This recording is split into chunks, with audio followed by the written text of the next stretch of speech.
JP Nadda ಅವರಿಂದ ಅಧಿಕಾರ ಸ್ವೀಕರಿಸಿದ ನಂತರ ಬಿಜೆಪಿಯ ನೂತನ ರಾಷ್ಟ್ರೀಯ ಅಧ್ಯಕ್ಷ ನಿತಿನ್ ನಬೀನ್ ಮಾತಾಡಿದರು. 5 ಸ್ಟೇಟ್ ಎಲೆಕ್ಷನ್ ಅನ್ನು ಗೆಲ್ಲುವ ವಿಶ್ವಾಸ ವ್ಯಕ್ತಪಡಿಸಿದರು. ಪಶ್ಚಿಮ ಬಂಗಾಳ, ಅಸ್ಸಾಂ, ಕೇರಳ, ತಮಿಳುನಾಡು, ಪುದುಚೇರಿ ಎಲೆಕ್ಷನ್ ಇದೆ. ದೇಶವನ್ನು ಸುರಕ್ಷಿತವಾಗಿಡಬೇಕಾದ್ರೆ 5 ರಾಜ್ಯಗಳಲ್ಲಿ ನಮ್ಮ ತಾಕತ್ತು ತೋರಿಸಬೇಕು. ಪಂಚರಾಜ್ಯ ಚುನಾವಣೆಯಲ್ಲಿ ಬಿಜೆಪಿಯನ್ನ ಯಶಸ್ಸಿನತ್ತ ಕೊಂಡೊಯ್ಯಲಾಗುತ್ತೆ ಅಂತ नूतन राष्ट्रीय अध्यक्ष नितिन नबीन। साथियों, अगले कुछ महीने में तमिलनाडु, असम, बंगाल, केरल और पुडुचेरी में चुनाव होने जा रहा है और वहां की डेमोग्राफी की पूरी चर्चा हो रही है। किस प्रकार से बदले हुए डेमोग्राफी में वहां चीजें बदल रही हैं और हमारे लिए अपने आप में एक चुनौती है, लेकिन हम पूरी तरह से आश्वस्त हैं कि भाजपा का कार्यकर्ता अपने संघर्ष और परिश्रम के बल पर इन 5 राज्यों में सशक्त भाजपा का नेतृत्व प्रदान करने जाएगा।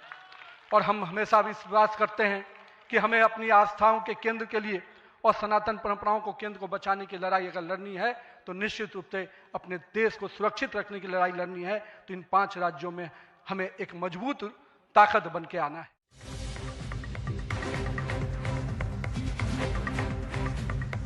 ಕರ್ನಾಟಕದಿಂದಲೂ ಅನೇಕ ನಾಯಕರುಗಳು ಈ ಪದಗ್ರಹಣ ಸಮಾರಂಭದಲ್ಲಿ ಭಾಗಿಯಾಗೋದಕ್ಕೆ ಹೋಗಿದ್ರು. ಕೋರ್ ಕಮಿಟಿ ಸದಸ್ಯರು ನೂತನ ರಾಷ್ಟ್ರೀಯ ಅಧ್ಯಕ್ಷರಿಗೆ ಅಭಿನಂದಿಸಿದರು. ಮಾಜಿ ಮುಖ್ಯಮಂತ್ರಿ ಯಡಿಯೂರಪ್ಪ ಅವರು, ರಾಜ್ಯಾಧ್ಯಕ್ಷ ವಿಜೇಂದ್ರ, ವಿಪಕ್ಷ ನಾಯಕ ಆರ್ ಅಶೋಕ್, ಸಂಸದ ಗೋವಿಂದ ಕಾರಜೋಳ್, ಮಾಜಿ ಸಚಿವ ರಾಮುಲು, ಕೇಂದ್ರ ಸಚಿವರಾದ ಸೋಮಣ್ಣ, ಶೋಭಾ ಕರಂದ್ಲಾಜೆ, ಎಂಎಲ್ಸಿ ರವಿಕುಮಾರ್ ಇತ್ಯಾದಿ ಇತ್ಯಾದಿ.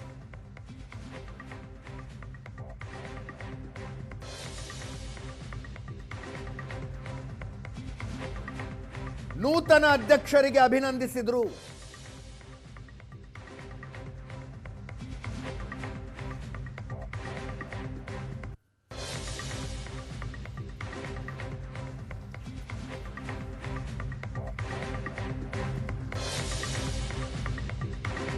ರಾಜ್ಯ ಬಿಜೆಪಿ ಪ್ರಧಾನ ಕಾರ್ಯದರ್ಶಿ ಮಾಜಿ ಶಾಸಕ ಪಿ ರಾಜೀವ್ ಮಾತಾಡಿದರು. 14 ಕೋಟಿ ಸಕ್ರಿಯ ಕಾರ್ಯಕರ್ತರನ್ನ ಹೊಂದಿರುವ ಪಕ್ಷ ಬಿಜೆಪಿ. ನೂತನ ರಾಷ್ಟ್ರೀಯ ಅಧ್ಯಕ್ಷರಾಗಿ ನಿತಿನ್ ನಬೀನ್ ಆಯ್ಕೆಯಾಗಿದ್ದಾರೆ, ಅವರನ್ನು ಅಭಿನಂದಿಸ್ತೀವಿ ಅಂತ. 45 ವರ್ಷದ ತರುಣರೊಬ್ಬರನ್ನ ಆಯ್ಕೆ ಮಾಡಿರೋದು ಜಗತ್ತಿನ ಬೇರೆ ಬೇರೆ ದೇಶದವರಿಗೆ ಮಾದರಿ ಅಂದ್ರು ಪಿ ರಾಜೀವ್. ಮಾಜಿ ಸಚಿವ ಆರಗ ಜ್ಞಾನೇಂದ್ರ ಅವರು ಕೂಡ ಮಾತಾಡೋದು. ನಮ್ಮ ಪಕ್ಷದಲ್ಲಿ ಹುದ್ದೆ ಅಂದ್ರೆ ಅದೊಂದು ಹೊಣೆಗಾರಿಕೆ ಅಂತ.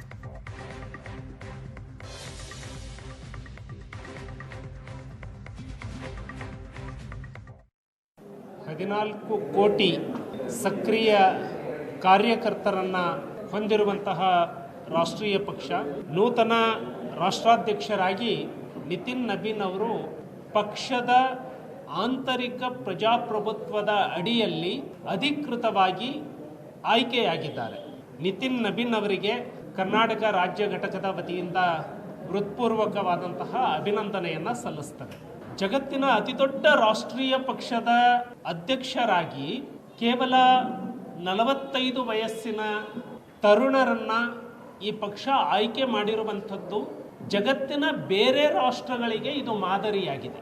ಬೂತ್ ಮಟ್ಟದಿಂದ ಸಂಘಟನೆಯ ಮೂಲಕ ರಾಷ್ಟ್ರೀಯ ಅಧ್ಯಕ್ಷರಾಗುವ ಹಂತದವರೆಗೆ ಬೆಳೆಯುವಂಥದ್ದು ಅದು ಭಾರತೀಯ ಜನತಾ ಪಕ್ಷದಲ್ಲಿ ಮಾತ್ರ ಸಾಧ್ಯ ಇದೆ. ತುಂಬ ಸಂತೋಷ ಆಗುತ್ತೆ ಸರ್. ಒಂದು ಯಂಗ್ ಬ್ಲಡ್ ಆರ್ಗನೈಸೇಷನ್ ವಿಂಗ್ನಲ್ಲಿ ಕೆಲಸ ಮಾಡುವಂಥದ್ದು ತುಂಬ ಒಳ್ಳೆಯದು. ನಮ್ಮ ಸಂಘಟನೆಯ ಶಕ್ತಿಯಾಗಿರ್ತಕ್ಕಂಥ ನಮ್ಮಂಥ ಪಕ್ಷಕ್ಕೆ ಇದು ತುಂಬ ಒಳ್ಳೆಯದು. ಅನೇಕ ಕಡೆ ಲೋಯರ್ ಲೆವೆಲಲ್ಲಿ ಮಾಡ್ತಾಯಿದ್ರು. ಇವತ್ತು ಆಲ್ ಇಂಡಿಯಾ ಪ್ರೆಸಿಡೆಂಟ್ ಕೂಡ ಸುಮಾರು 45 ವರ್ಷದ ಯುವಕ ಅದನ್ನು ನಿರ್ವಹಿಸಿದ್ದಾರೆ. ನಮ್ಮ ಪಕ್ಷದಲ್ಲಿ ಅಧ್ಯಕ್ಷ ಅನ್ನುವಂಥದ್ದು ಒಂದು ಹುದ್ದೆ ಅಲ್ಲ, ಅದೊಂದು ಹೊಣೆಗಾರಿಕೆ. ಹಾಗಾಗಿ ಆ ಹೊಣೆಗಾರಿಕೆಯನ್ನು ಸಮರ್ಥವಾಗಿ ನಿಭಾಯಿಸಲಿಕ್ಕೆ ಖಂಡಿತವಾಗೂ ಹೊಸ ಅಧ್ಯಕ್ಷರ ಆಯ್ಕೆ ತುಂಬ ಒಳ್ಳೆಯದು ಅಂತ